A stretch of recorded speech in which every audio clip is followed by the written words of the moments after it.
Hello and welcome to World in 2 Minutes, brought to you by trtworld.com. Let's take a look at this hour's top stories. At least 13 people have been killed and 45 wounded in clashes between extremists and forces of renegade general allied to the regular army in Libya's eastern Benghazi.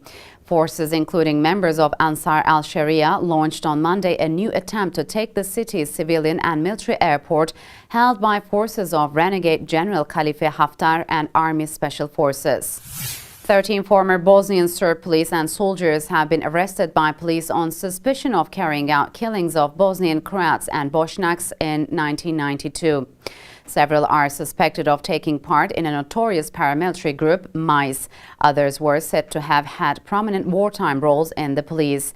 The men were detained in 2 northern towns after the cases were handed over to Bosnian authorities by the War Crimes Tribunal at The Hague.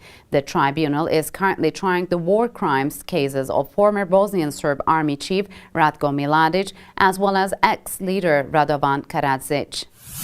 Chinese authorities have accused British MPs of interfering in Hong Kong's affairs. They are trying to block an influential Westminster committee from carrying out an inquiry into the ongoing tensions in Hong Kong. The Chinese ambassador to the UK has also tried to warn the MPs off.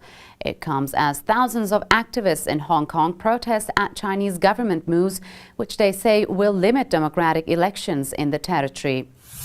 The Navy said a Marine Corps helicopter with a 25 aboard crashed Monday in the Gulf of Aden, and all aboard were rescued. The 17 Marines and 8 Navy sailors were recovered and were on board the U.S. Mesa Verde, and some who sustained minor injuries were treated on the ship. And that's it for this hour's World in 2 Minutes. See you in 2 hours with latest stories. Goodbye.